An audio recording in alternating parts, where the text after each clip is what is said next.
ஜாதகம் எப்போ பார்க்கலாம்? ஜாதகம் எப்போ பார்க்கறது யூஸ்ஃபுல்லான ஒரு விஷயமா இருக்கும்? ரொம்ப சிம்பிள்.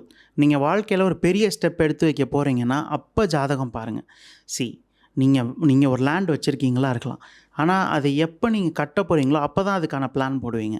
அந்த மாரி ஜாதகத்தோட கிரகங்கள் எல்லா நாளும் சஞ்சாரம் ஆயிட்டே தான் இருக்கும். சின்ன சின்ன விஷயங்களுக்கோசரமும் ஜாதகம் பார்க்க ஆரம்பிச்சீங்கன்னா, நம்ம ஒரு விஷயம் பண்ணணுன்ற கிளம்புற அந்த ஆட்டிட்யூடே போயிடும். நம்ம இனிஷியேட்டிவ் அப்படின்றத எடுக்க மாட்டோம். எல்லாத்துக்கும் நேரம் பார்த்துட்டே இருக்கிற மாரி ஆயிடும். ஸோ பேசிக்கா லைஃப்ல நீங்க பண்ணணும்னு வச்சிருக்கிற விஷயங்கள்ல ரொம்ப இம்பார்ட்டன்ட்டான மைல்ஸ்டோன் பாயிண்ட்ஸ்ல ஜாதகம் பார்க்குறது தப்பில்ல. அந்த காலத்துலலாம் வந்து வீடு கட்டணும்னா பார்ப்பாங்க. இப்போ கல்யாணம் பண்ணி தரணும்னா பார்ப்பாங்க. இல்ல ஊர் விட்டு ஊர் போறோம் அப்படின்னா பார்ப்பாங்க.